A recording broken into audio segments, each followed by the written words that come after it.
가상생태계란 뭔가 하는 거 먼저 슬라이드 앞부분만 좀 들으시면 뒷부분은 쉽습니다. 생물 개체가 있습니다. 가상생태계라는 것은 생물 개체를 디자인한다 하는 것입니다. 그리고 생태 환경 이 두 개가 디자인되어야 된다 하는 것이고 이 두 개는 이산 시공간 위에서 만들어져야 한다. 이제 이런 개념입니다. 간단합니다.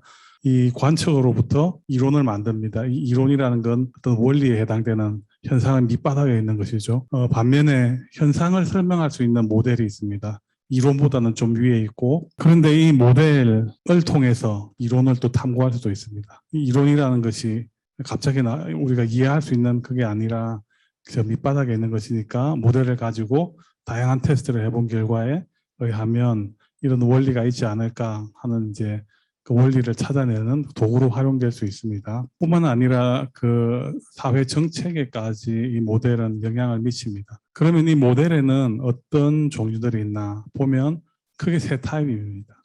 방정식 기반이 있고 데이터 기반이 있고 개체 기반, 생물 개체, 생태 환경, 이산 시공간 여기 안에다가 가져오는 겁니다. 그러면 이제 지금부터는 이 예시를 이야기 식도로 보여드리겠습니다. 개체가 있고 환경이 있습니다. 자, 개체 물고기고 환경은 물이 있고 물고기를 잡아먹으려고 하는 포식자가 있을 수 있습니다. 자, 그러면 이 물고기가 서식하는 이 가상 생태계는 이 개체를 디자인하고 환경을 디자인하고 객체들이 이산 시공간 위에 놓여 있도록 만드는 것입니다. 먼저 그 개체를 만들 때는 어느 정도 깊이를 가질 것인가를 결정을 해야 됩니다. 그래서 이제 보시면 옆에 F=ma 이건 이제 뉴턴의 두 번째 힘의 공식인데요. 다 근본적으로는 F=ma를 이용합니다.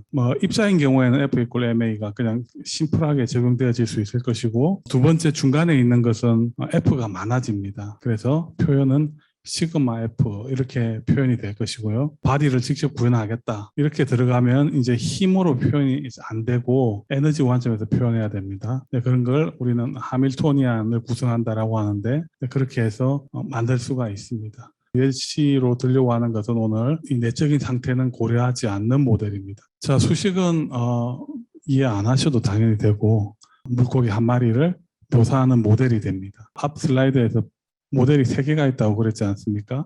요건 이제 방정식 기반의 모델이 되겠습니다. 요걸 이산 시공간 위로 가져오는 겁니다. 이해는 안 하셔도 됩니다. 각 힘들은 이런 텀으로 적혀져 있습니다. 이거는 제가 쓴 방식이고 다른 연구자들은 다른 식을 사용합니다. 이걸 시뮬레이션하고 수치적으로 풀어봤더니 실제 물고기 행동과 유사하더라. 그걸로 이제 됐다 이겁니다. 그렇게만 하면 이 모델을 받아들이겠다. 이게 뭐 생물학적으로 어쩌한지 우리는 모르지만 그게 물리학자들의 입장입니다.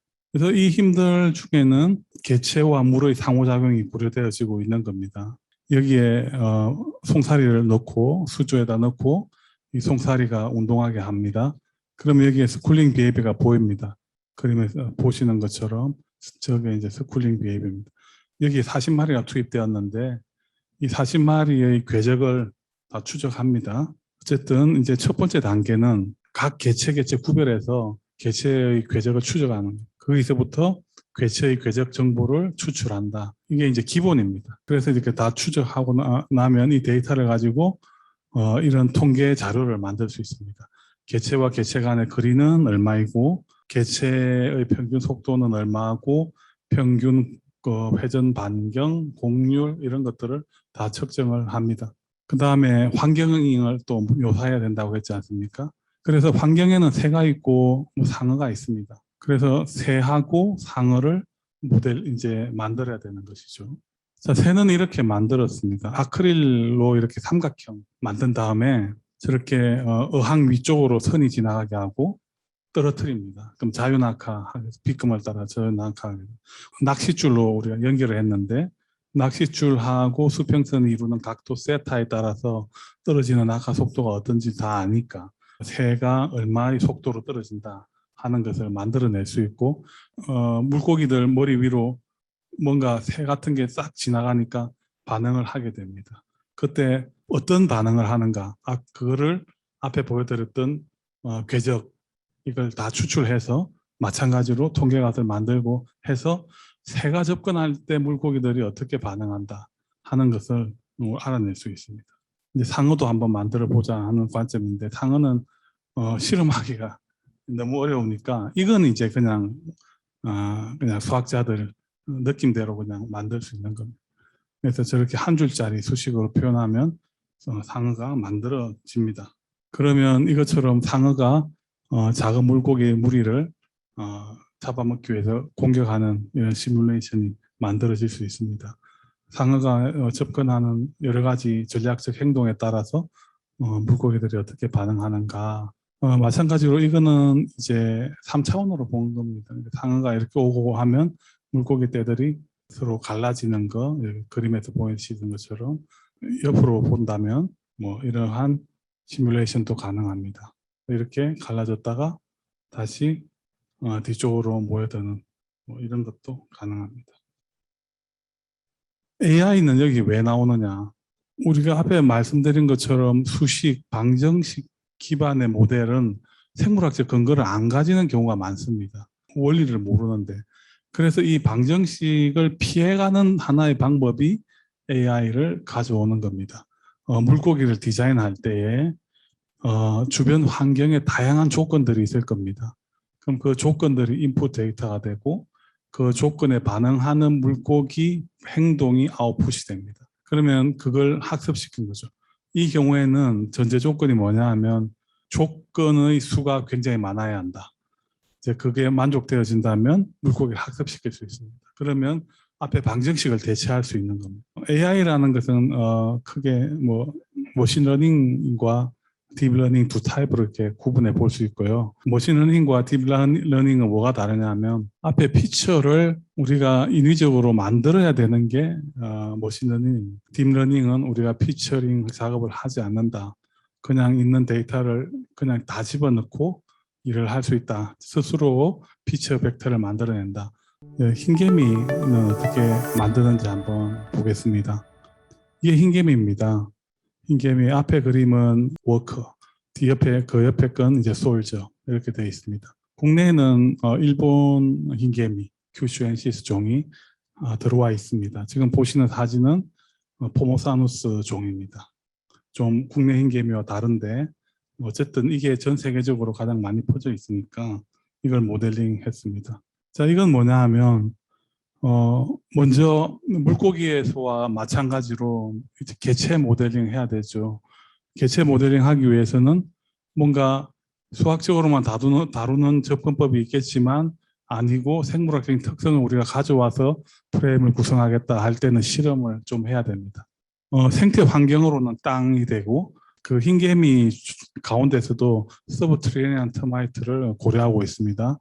그랬을 때 땅 아래에서 어떻게 행동하는지에 대한 실험을, 이건 그 땅을 파서 우리가 볼 수 없으니까 실험을 좀 해야 됩니다. 그래서 이건 가로 세로 1m 아크릴로 만든 판 안에 모래를 넣고 한 11,000마리, 솔저 1,000마리, 워커 10,000마리 집어넣고 중간에 두면 터널을 저렇게 파 나가는 걸 보고 포리징 비헤이비어입니다. 이제 앞에 물고기하고 다른 걸 이제 설명을 드리고자 이 슬라이드를 넣었습니다. 개체 행동을 이제 디자인을 하는데 개체 행동에 몇 가지 특징적인 행동이 있습니다. 그 중에 하나가 안테나 운동입니다. 흰개미는 눈이 없어서 저 터널 속을 지나다닐 때 어떻게 정보를 수집하느냐 하면 오른쪽 왼쪽 두 안테나로 벽을 터치합니다. 방정식으로 표현할 수 있느냐? 이거 안 되죠. 이게 안 됩니다. 방정식으로 하기가 너무 불규칙성이 큽니다. 그래서 이건 어떻게 했냐면 히든 마코프 모델이라는 걸 사용했는데 머신 러닝 타입 AI입니다. 우리가 관측할 수 있는 것은 레프트, 라이트, 레프트를 터치하느냐, 라이트를 터치하느냐 이런 거 실험을 쭉 해가지고 레프트는 마이너스 1, 라이트는 1 이렇게 하면 1, 마이너스 1 이런 정보가 쭉 나올 거 아닙니까? 시간에 따라서. 그럼 그걸 만들 수 있도록 저 F와 B, 라이트, 레프트 노드 간의 웨이트 값을 조절하는 겁니다. 사실 인공지능이라는 게 뭐냐 하면 그 저 네트워크의 저 웨이트 값을 최적화하는 과정입니다. 그래서 수학자들은 학습한다는 말을 잘 안 쓰고 최적화시킨다라는 말을 많이 씁니다. 저희 지금 최적화 문제입니다. 그 안에서 그래서 주어진 1-1의 타임 시퀀스가 있으면 그걸 잘 나타낼 수 있도록 하는 안에 0.5, 0.5, 0.9 저런 숫자들을 찾아내는 것이죠. 그래서 그걸 다 찾아내게 되면 ET라고 되어 있는 저 매트릭스를 구하게 됩니다. 저게 이 흰개미의 안테나 운동을 묘사하는 모델이 되겠습니다. 방정식은 어떠한 이유로 이러한 행동을 했다는 걸 추정할 수 있는데 이건 추정이 안 되는 그냥 실험 데이터를 묘사하는 저런 최적화 문제를 풀었더니 저런 게 잘 묘사가 되더라 하는 것이니까요. 그 안에 행동학적 원리 이런 걸 탐구하기가 어렵습니다.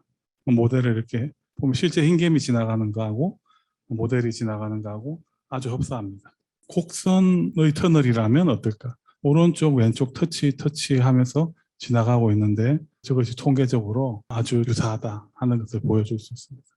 근데 이 터널 안에는 저렇게 깨끗한 터널만 있는 게 아니라 저런 갈림길들이 있습니다. 갈림길을 만났을 때는 어떻게 할 것이냐. 이런 터널 갈림길이 나올 때는 인공지능을 적용한다는 것이 어렵습니다. 저 갔는데 저 갈림길에서 오른쪽으로 가더라 왼쪽으로 가더라 이걸 쭉 데이터를 얻어서 학습시키면 그냥 저 터널에서는 오른쪽 갈 확률 얼마, 왼쪽 갈 확률 얼마 이런 것밖에 안 나오죠. 인공지능으로 우리가 적용해 보자면 이런 경우에는 방정식의 모델이 들어가야 됩니다. 그래서 위에 노란색 박스로 보이시는 게 저 안테나가 저 갈림길의 벽에 어느 쪽으로 터치하는 앵글 뭐 이런 것들을 계산해서 방향을 결정한다 하는 걸 우리가 밝혀내고 그 방정식을 이용해서 모델에 집어넣어서 흰개미 행동을 좀 더 디테일하게 만들 수 있습니다.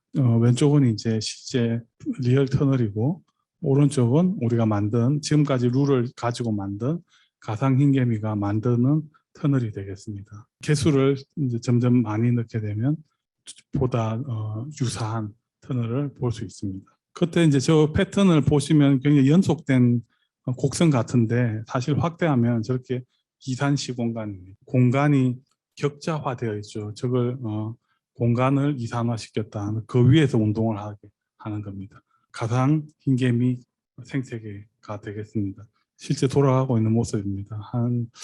여기에 한 100개체 넣은 것 같은데요. 한 저렇게 운동을 하고 있고 색깔이 빨갛고 노랗고 한 것은 흰개미 방제 때문에 할 때 이 모델을 사용했거든요.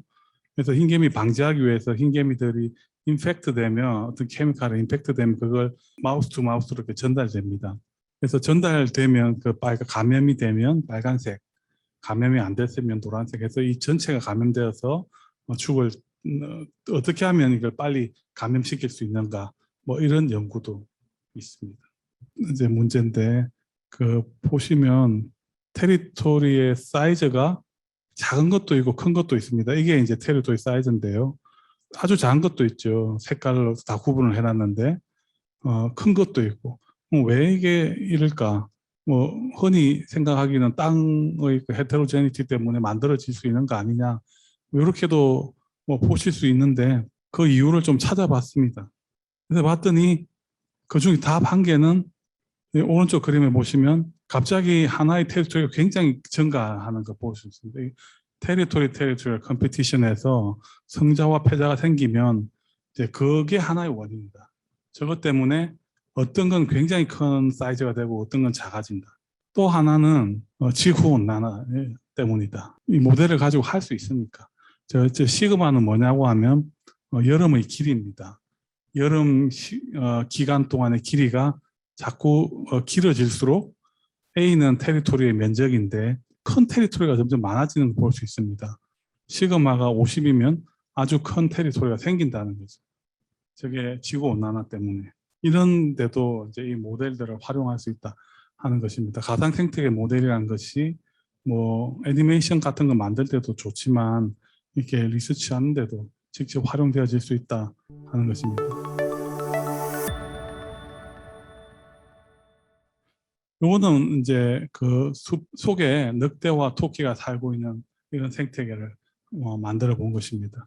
이제 숲을 만들어 보려면 나무를 이렇게 만들어야 되겠죠. 나무 만들기는 나무 기둥을 하나 세우고요. 그 나무 기둥으로부터 360도를 랜덤하게 몇 도 나누겠다. 이걸 이제 결정하면 여기서는 세 개로 이렇게 했습니다. 세 개로 나누겠다 하면 나눠지고 그 나눠진 것 가지에다가 또 몇 개를 더 브랜치 시킬 것이다. 이런 각도.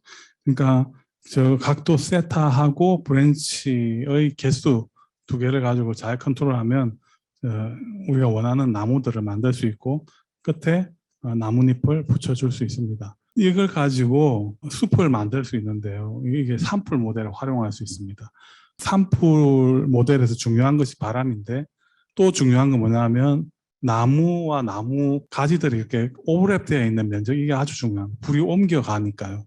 그리고 나뭇잎들이 바닥에 떨어져 있는데 그 나뭇잎들이 나무와 나무 사이를 연결하느냐 안 하느냐, 이것도 굉장히 중요합니다. 그런 이펙트들을 만들려면 이런 모델이 필요한 것이죠. 이게 숲을 만들고 나면 여기 이제 사는 생물도 좀 만들어 넣어 볼 수 있는 겁니다. 이제 이게 생태 환경, 생물 개체는 토끼랑 늑대랑 이런 것들이 되겠고 생태 환경이 나무가 되겠네요. 가상 산림 생태계를 구현할 수 있다.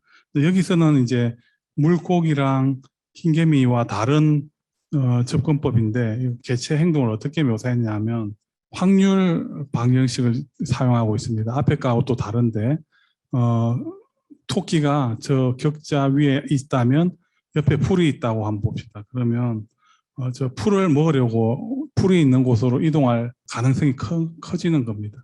근데 그 가능성이란 것은 토끼가 배가 부르느냐 배가 부르지 않느냐 뭐 이런 상태에 따라서 또 그 가능성은 또 바뀌게 될 것이고, 그런 것들을 수식적으로 표현한 게 확률 방정식입니다.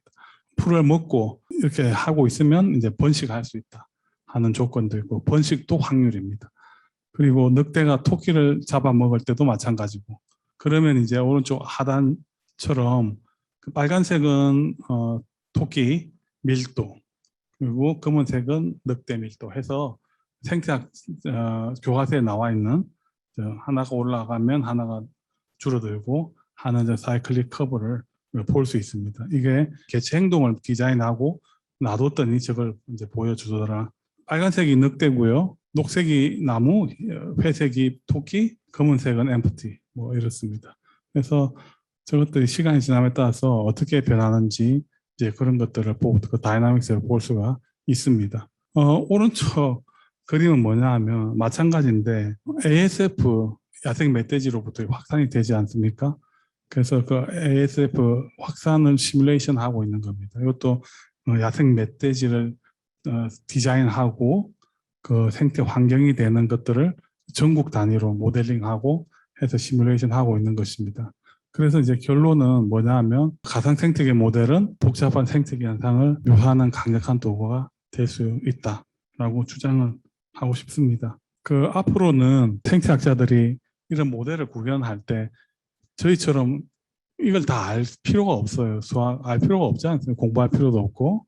그래서 이러한 아이템들을 만들면 생태학자들이 수학자들과 같이 개념을 이렇게 만들어주면 수학자들이 그걸 방정식화하거나 구조화하거나 하는 식으로 알고리즘을 구현하고 그것을 이제 프로그래머들이 전문가들이 와서 프로그래밍 하는 그걸 제가 바라보고 있는데, 그런 걸 이제 가상 생태계 소프트웨어 다음에 또 여기 초청해 주시는 기회가 있으면 이 소프트웨어를 한번 소개할 수 있으면 어떨까 하는 기대를 해봅니다.